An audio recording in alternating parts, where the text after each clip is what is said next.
Agradecendo, boa tarde. Chamo-me Vanilla André Cumba e vou falar sobre os documentos comerciais. Dizer que o meu trabalho está estruturado da seguinte forma: temos a introdução, ou introdução oral, no caso, temos a definição, temos os tipos de documentos comerciais, temos exemplos de documentos comerciais, classificação, arquivos, contrato de compra, condições de compra e Incoterms. Bom,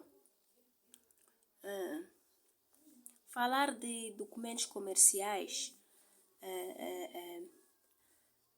é mesmo falar de documentos pertinentes naquilo que é a vida econômica de uma entidade. Nós sabemos que uma entidade, o fim último é o lucro, é o retorno do capital que foi investido.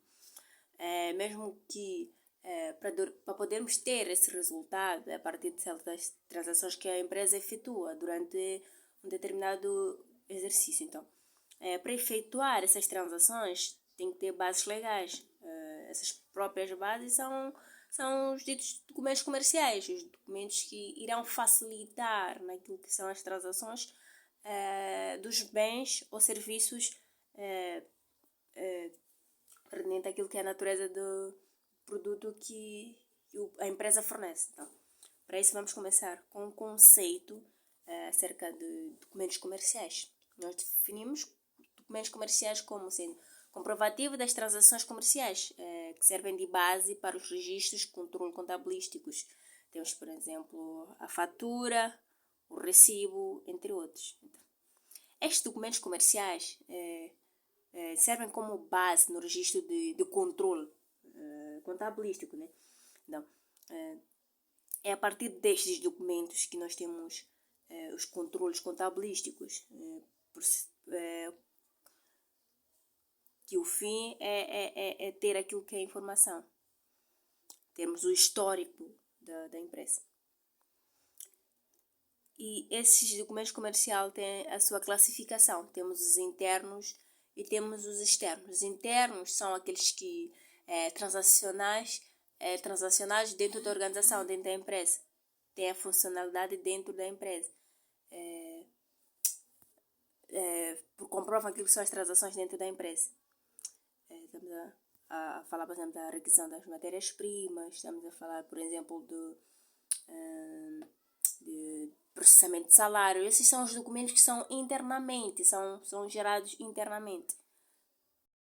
Ela é preenchida internamente. É a mão de obra prestada dentro da organização. E temos os externos, que são aqueles que são transacionados posterior, dentro ou fora da empresa. Isto é, de fora para dentro ou de dentro para fora da empresa. E então, nesses documentos externos, temos, por exemplo, a fatura, temos o recibo, entre outros. Temos outros também. Então, aqueles que os tipos, né, de documentos comerciais, no caso. Temos o cheque, temos a fatura, temos o recibo, temos o guia de remessa, temos o talão de recepção, temos nota de crédito, nota de débito, VD recibo. Bom, aqui vou falar do cheque, para nós entendermos o que é um cheque, por exemplo. O cheque é uma ordem de pagamento no qual quem emite tem a finalidade de pagar algo. O cheque ele tem três personagens, assim como podemos dizer. Temos o sacador, que é a pessoa que emite, passa ou saca o próprio cheque. Temos o secador, que é o banco, que recebe e faz a compensação se houver fundos. Temos o tomador, que é quem o cheque se destina, sendo o terceiro ou o próprio sacador. O arquivo. Arquivo não é um documento comercial, sim.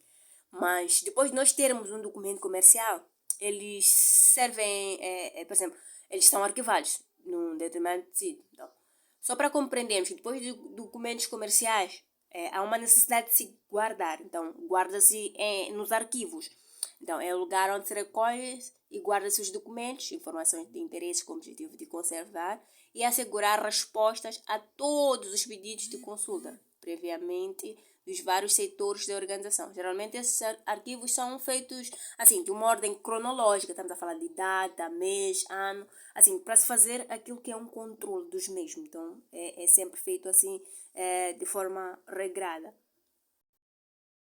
E vamos encontrar o contrato de compra e venda. É o contrato pelo o contraente, vendedor, transmite ou transfere a propriedade de um bem ou direito a outro contraente, comprador no caso, mediante um preço previamente estabelecido, pois é este contrato bilateral ou oneroso. Bom, o contrato de compra e venda é quando, por exemplo, o fulano de X transfere o bem para o Z. Então, essa transferência não é uma mera transferência, é uma transferência mediante um preço combinado. Então, da combinação desse preço, temos aqui aquilo que é a obrigação de ambas as partes, que é onde entra a parte do contrato bilateral. Então, os dois têm a obrigação. Sendo essa obrigação, que seria o vendedor, por exemplo, transfere o bem, o direito, para o comprador. E em contrapartida do comprador, ele faz a transferência. Estamos a falar de dinheiro ou preço desse mesmo bem, daquilo que foi combinado. É aqui onde entra a parte da onerosidade. E vamos encontrar as condições de compra, ainda no âmbito dos documentos comerciais. Para as condições de compra, nós temos que, por exemplo, saber o que comprar. Estamos a falar da especificidade do produto, aquilo que nós pretendemos comprar. Se nós queremos comprar, por exemplo, farinha, temos que saber o que comprar. Então, queremos comprar farinha, temos essa especificidade. E temos aqui quanto comprar. Aqui referimos-nos à quantidade a requisitar, no caso. Se nós identificarmos primeiro o que comprar, temos que saber quanto comprar. Temos como comprar. Estamos a falar aqui de forma de pagamento. Se o fornecedor nos fornece, temos que saber se é a pronto. Sabemos que é a pronto pagamento, é cash, pagamos logo. E é cash e a prazo. É a prazo. Temos também onde comprar. Estamos a falar, por exemplo, fornecedor do produto. Quem é que vai nos fornecer o mesmo produto? Por exemplo, se nós queremos comprar a farinha, óleo, temos que saber quem é que nos irá fornecer. Quais são essas condições. E depois de saber aquilo que são as condições de compra, vamos encontrar os Incoterms, que são termos internacionais de comércio. Então, esses termos são para eliminar as dúvidas em que quem paga as despesas de transporte, seguro e a responsabilização das conservações das mercadorias.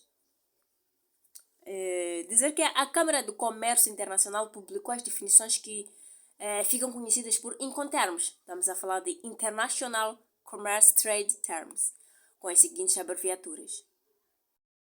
Que essas abreviaturas são as abreviaturas que nos interessam, né? Por exemplo, temos aqui o FAST, é Free Along Ship, é livre ao lado do navio no porto de embarque. Também são todas as despesas até junto do porto de embarque são a responsabilidade do vendedor, assim, de levar a mercadoria até ao porto. Esta é a responsabilidade do vendedor. É o que estamos a falar, Free Along Ship.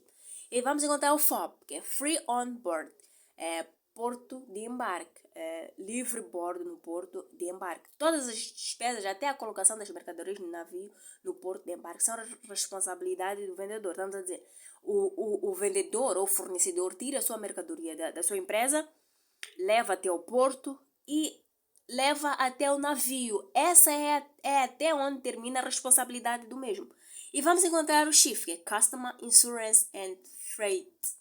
É porto de destino. Aqui, livre no porto de destino. Todas as despesas, frete, seguros, entre outros, até o porto de destino, são por conta do vendedor. Estão a dizer que quando eu compro uma mercadoria, desde o momento que sai da empresa, do fornecedor, até o momento que chega até mim, isso é da responsabilidade do vendedor. É tudo que eu trago aqui sobre os documentos comerciais e muito obrigada.